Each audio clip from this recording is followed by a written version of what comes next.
Alright, finding 0. So here we're not going to be given any to start with. So we got to figure out, do some process elimination, and try some and find some zeros.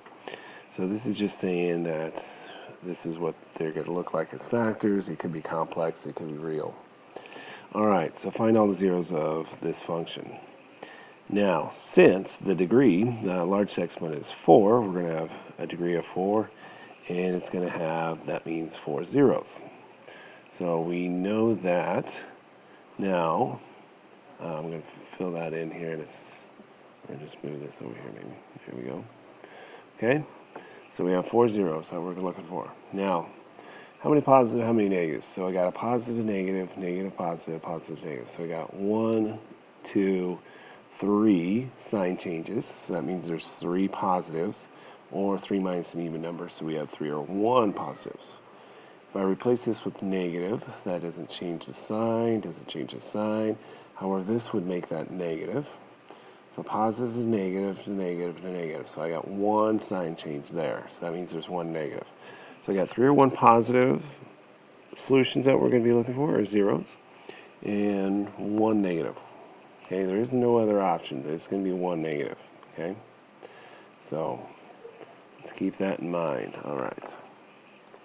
So let's go ahead. Now, where did they get these? Okay, so 1, we got, no to the third power, so that's where the 0 came into play. Negative 15 is for our x squared, 38 goes with the x, and negative 60 is our constant. Okay, so that's what we're going to use. We're going to synthetically divide here and go to town. So synthetically divide, we're going to drop that 1. And 2 times 1 is 2. 0 plus 2 is 2. 2 times 2 is 4. Negative 15 plus 4, is negative 11. 2 times negative 11, negative 22.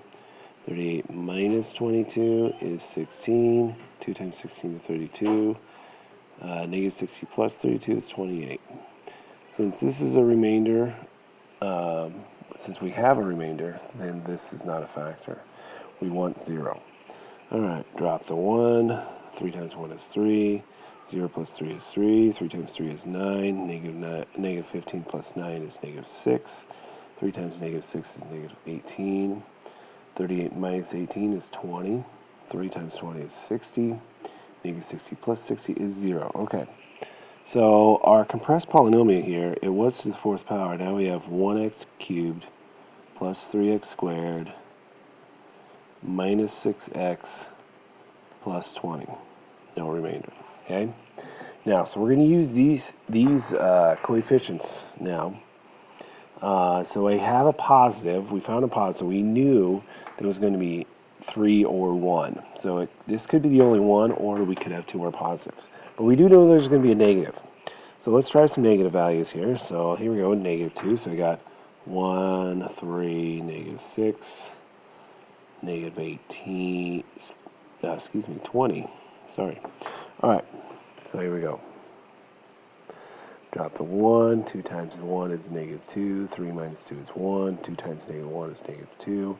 Negative 6 minus 2 is negative 8. Negative 8 times 2 is 16. 36. Okay. Nope. All right. We're going to still use 1, 3, negative 6, and 20. Drop the 1. 4 times 1 is negative 4. 3 minus 4 is negative 1. Negative 4 to negative 1 is 4. Negative 6 plus 4 is 2. Negative 4 times negative 2 is 8. 20 plus 8 is 28. Nope. Negative 5. Still using 1, 3, negative 6, and 20. Drop the 1. Negative 5 times 1 is negative 5. 3 minus 5 is negative 2. Negative 5 times negative 2 is 10. Negative 6 plus 10 is 4. 4 times negative 5 is negative 20. And 0. Alright, so our compressed polynomial here is 1x squared, because it went from a third to the third power, now squared. So that's 1, we've got x squared minus 2x plus 4. Let me go back here, and there's a factor. There's a 0.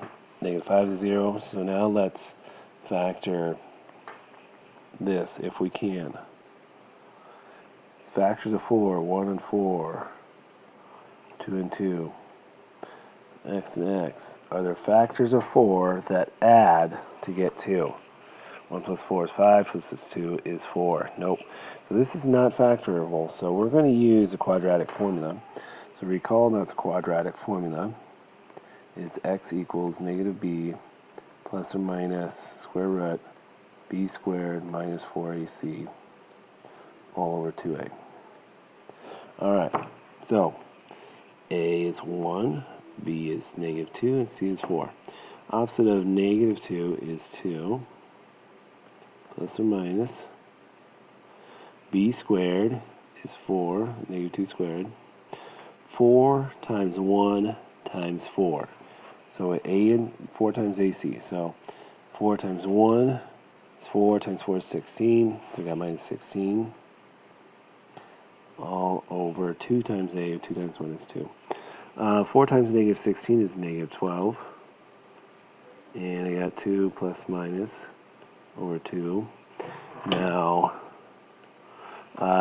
I see negative in there, so that means we have an I. So we got 2 plus or minus I. But 12, square root of 12 breaks down to 4 and 3. Square root of 4 is 3. Excuse me, square root of 4 is 2. And leftover is 3 in the square root. Now, I can simplify this one more time because 2 goes into both 2 and 2. So 2 divided by 2 is 1 plus or minus 1i root 3. Alright, so we got 1 plus or minus I root 3. Okay, so negative 5 here we found. Alright, and 3 we found. So, alright, so our zeros are 3, negative 5, and 1 plus or minus I root 3. Okay?